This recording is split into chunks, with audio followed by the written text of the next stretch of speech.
Dünya Alem herkese merhaba. Bugün Bulgaristan'da çok özel bir yere geldik.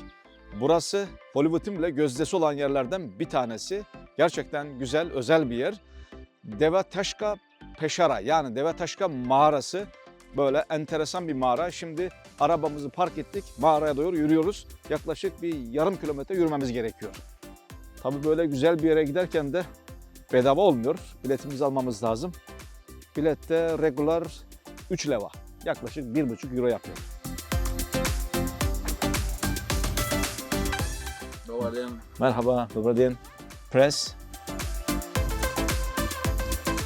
Gazeteci kimliğimizde Avrupa'da bütün müzeleri bedava geziyoruz.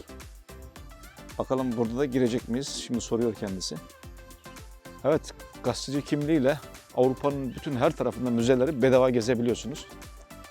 Burayı da evet bedava gezeceğiz.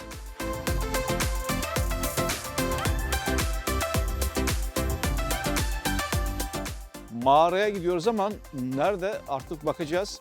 Normalde hani böyle mağara deyince büyük kayalıkların olduğu yerler aklıma geliyor. Ben Gümüşhaneliyim. Bizim orada Karaca Mağarası vardır. Yani herhalde dünyadaki en güzel mağaralardan bir tanesi. Cehennem Vadisi denen bir yerde kocaman böyle bir dağın ve taşlığın içerisinde. Ama burada öyle bir durum yok. Normal ufak ufak tepelerin olduğu bir yere doğru gidiyoruz. Bakalım karşımıza ne çıkacak. Buralarda ilginç yarasalar var.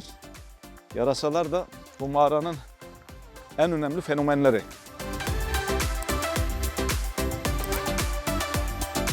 Evet, bir köprü geçiyorsunuz. Mağara da zaten ileride gözüküyor. Hemen nehrin kenarında.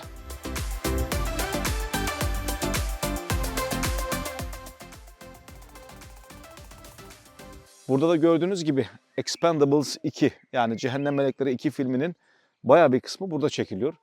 O filmde bayağı bir meşhurlar oynamıştı. Sylvester Stallone, Arnold Schwarzenegger, öbür tarafta Bruce Willis, Jean-Claude Van Damme, Jet Li, Chuck Norris. Bayağı bir ünlünün oynadığı bir filmdi hatırlarsanız. Dolayısıyla birçok ünlüye ev sahipliği yapmış. Ben ünlü değilim ama bir mağaraya girelim. Belki keramet mağaradadır. Çıkışta ünlü falan oluruz. Güzel bir bahar gününde kuş sesleriyle beraber mağaraya giriyoruz. Tabii kuşların sesleri de mağarada çok güzel böyle yankılanıp insanı akustik olarak hoş duygular yaşatıyor.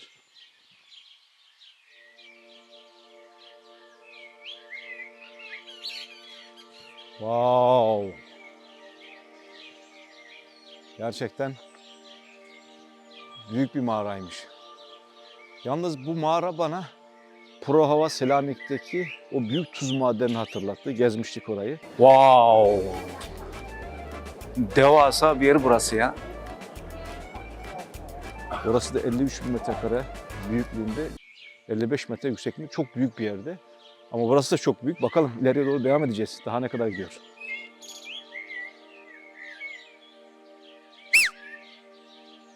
Sadece kuşlar değil, kuşların orkestrasına biz de katılalım. Ah, bak orada. Yarasa. Vallahi benim sesimi duyan yarasalar kaçmaya başladı orada.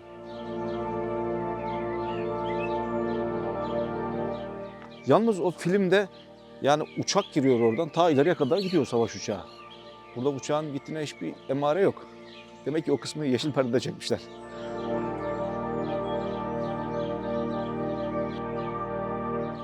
Taşları dizmişler. Bakalım düşürebilecek miyiz? Hadi be. En azından isabet etti.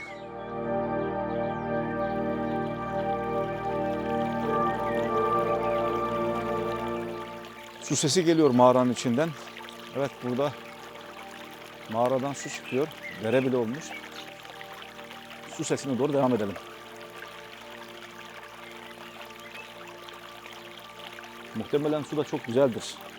Mağaradan daha yeni çıkmış taze temiz su. Dünyanın birçok yerinde özel mağaralar var. Burası da o özellerden bir tanesi. Fakat yani normalde mağara deyince insanların aklına böyle kapalı bir ortam, karanlık bir ortam, rutubetli bir ortam. Öyle bir şey geliyor ama burası daha farklı bir yer.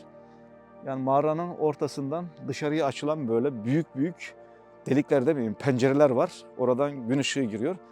Ve burada insan gerçekten yani kendini çok rahat hissediyor. Kapalı ortam fobisi olan insanlar bile bu mağarada hiçbir şekilde sıkılmazlar.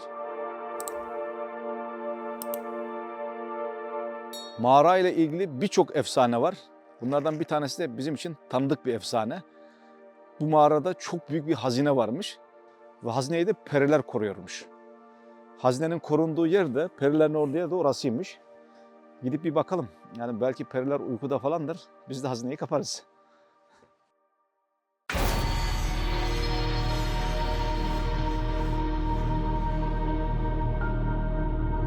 Bunlar da peri bacası oluyor herhalde.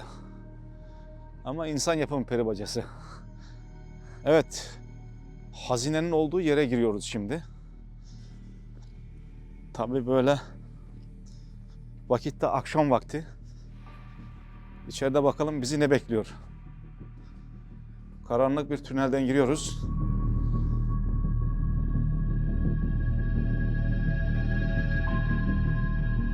Evet, ilginç bir mekan.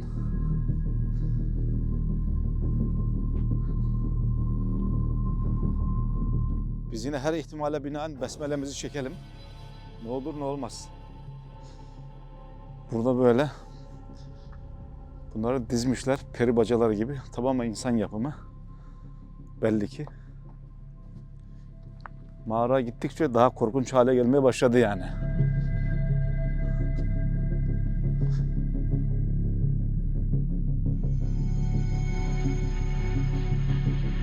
Evet yarasa mı?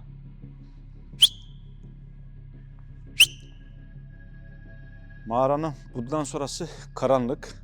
Bundan öte yarasalar yaşıyormuş. Dolayısıyla sadece periler değil, hazineyi yarasalar da koruyormuş. Biz yine iyisi hazineden vazgeçelim, yarasaları da rahatsız etmeyelim. Tabii bu işin esprisini yaptık ama hakikat payı da var.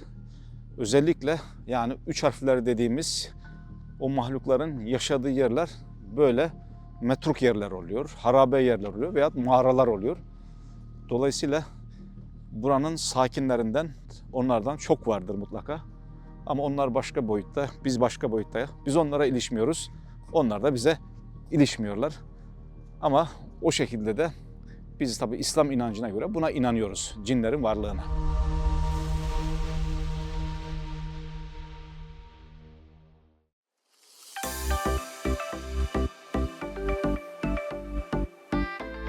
Değişik, gerçekten müthiş bir manzara. Ya burası gelinip görülmeye değer bir yer. Mutlaka eğer Bulgaristan'a gelirseniz burayı da listenize alabilirsiniz. Yani doğa harikası bir yer. Bulgaristan'da görülecek en güzel yerlerden bir tanesi. Sadece doğa harikası olmakla kalmıyor, doğaüstü şeyleri de hissedebileceğiniz bir yer yani. Değişik böyle mistik yönü de var. Ayrıca burası tarihte çok eskiye dayanıyor. 10 bin yıl ötesinde buralarda insanların yaşadığı söyleniyor. İnsanlar buraları ev olarak veya sığınak olarak kullanmışlar. Hatta Osmanlı zamanında dahi burada bir Osmanlı kışlası olduğu söyleniyor. Osmanlı yani ordunun teçhizatıyla alakalı da burayı kullanmış. Burası tarih boyunca her dönemde insanların bir şekilde kullandıkları bir mekan aynı zamanda.